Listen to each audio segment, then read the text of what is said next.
सादर जय जिनेन्द्र, मैं मोहन बोरा पुनः आपकी सेवा में उपस्थित हूँ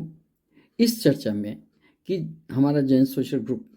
जो कार्य विधि है उसकी आदर्श संहिता क्या है, किस विधि से ये कार्य करता है, उसके ऊपर पुनः चर्चा के लिए आपके सामने मैं उपस्थित हूँ। जैसा कि मैंने पहले भी बताया है कि हमारा जो फेडरेशन है यानी कि Jain social group international federation, वो विकेंद्रीकरण, अपनी प्रबंध शैली को विकेंद्रीकरण में बिलीव करता है या डिसेंट्रलाइजेशन में बिलीव करता है। यानी कि जो प्रबंध व्यवस्था इसकी है वो top to bottom, bottom to top में ये विश्वास करता है। टॉप लेवल की जहाँ तक बात आती है, फेडरेशन अपने स्तर पर कुछ निर्णय करता है जो कि रीजन और जोन और ग्रुप्स, संगीनी युवा फॉर्म तक जाते हैं। तो इसके लिए कुछ पॉलिसी डिसीजंस होते हैं, कुछ विधान के परिवर्तन निर्णय होते हैं, कुछ इस टाइप के निर्णय होते हैं कि उसमें बाइंडिंग्स ग्रुपों में कैसे आए, मैक्सिमम बंधुत्व से प्रेम कैसे बढ़े, इसके ऊपर ज़्यादा से ज़्यादा निर्णय किए जाते हैं फेडरेशन स्तर पर। तो उसमें टॉप लेवल पे जैसे निर्णय होते हैं, वो सबसे पहले जो निर्णय प्रक्रिया है वो ऑफिस बियरर्स, जो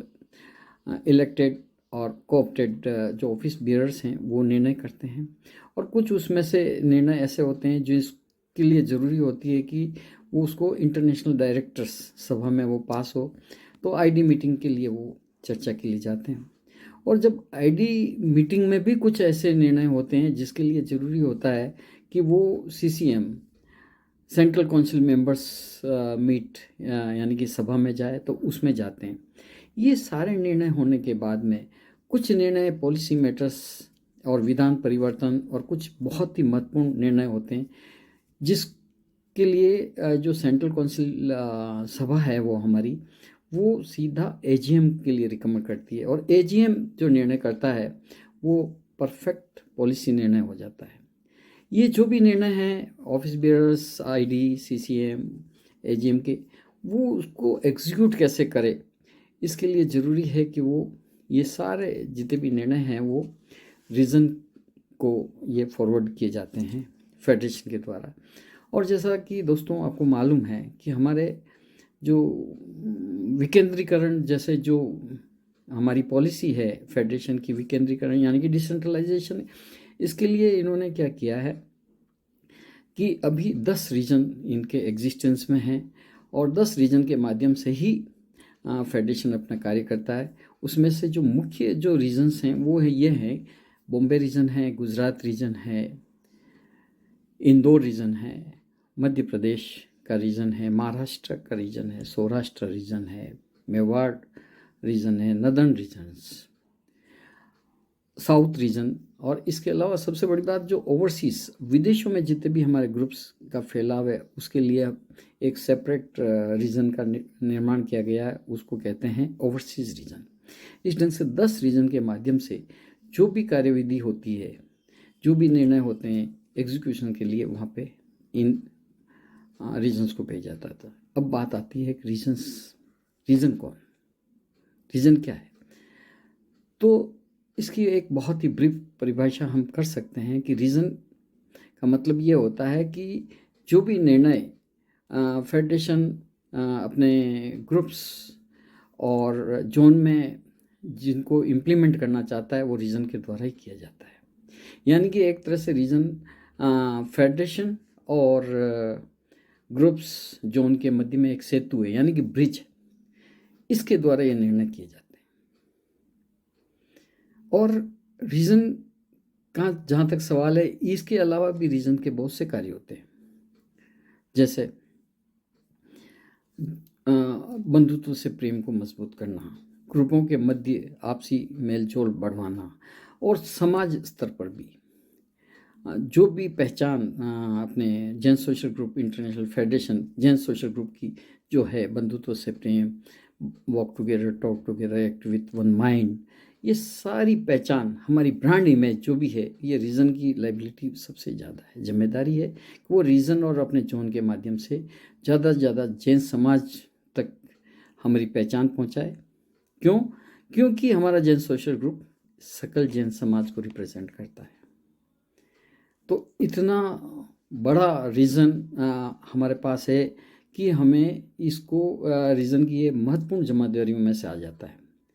खेल कूद करवाना, मनोरंजन के कार्यक्रम करवाना, धार्मिक सभाएं आयोजित करना,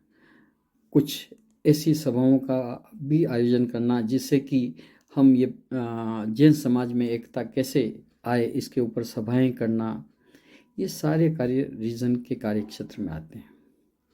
दोस्तों, अब बात करते हैं कि रीजन किस ढंग से कार्य करता है, इसके पदाधिकारी कौन कौन से होते हैं और इनका चुनाव कैसे होता है और इनका चयन कैसे होता है। तो इसके अंदर जो इलेक्टेड बॉडीज़ हैं उसके अंदर सबसे महत्वपूर्ण पद आता है, वो आता है रीजन चेयरमैन का, उसके बाद में चेयरमैन इलेक्ट का, फिर निवर्तमान जो चेयरमैन होता है उसका पद भी बहुत महत्वपूर्ण होता है। और इसमें 3 पद वाइस चेयरमैन के होते हैं, वो सचिव, संयुक्त सचिव, इसके 2 पद होते हैं, कोषाध्यक्ष और इंटरनेशनल डायरेक्टर, क्योंकि ये भी एक इलेक्टेड पोस्ट है तो इसके अंदर ये ऑफिस बेरर में ही गणना की जाती है। और जो 2 पोस्ट और होती है रीजन के पास में, वो होती है PRO, यानी कि PRO प्रशासन और PRO अभिवादन, जिसको एडमिन और ग्रीटिंग्स भी कहा जाता है। दोस्तों, बात यहाँ जब ये आ जाती है तो इन सब पदाधिकारियों में जिनका जो इलेक्शंस होता है, वो इलेक्शन जो भी कंडक्ट करता है वो फेडरेशन के द्वारा होता है। और फेडरेशन द्वारा जो नियुक्तियाँ, और कुछ नियुक्तियाँ ऐसी होती है जैसे कमेटी चेयरमैन बनाना, कुछ तो फेडरेशन के द्वारा कमेटी निर्माण होती है, और कुछ जो अपने काम को ईज़ करने के लिए रीजन कमेटियों का निर्माण करता है, जिसके माध्यम से रीजन ज़्यादा से ज़्यादा कार्य करता है। दोस्तों, रीजन अपने आप में बहुत महत्वपूर्ण जैसे संस्था है, फेडरेशन की ब्रांड इमेज इसको बढ़ाने वाली संस्था है, इसलिए रीजन चेयरमैन और उसके पदाधिकारियों की बहुत अधिक इसमें जिम्मेदारियां हो जाती है। दोस्तों, अगला जो वीडियोस आएगा उसके अंदर हम इस पे चर्चा करेंगे कि चेयरमैन के क्या अधिकार हैं, चेयरमैन के क्या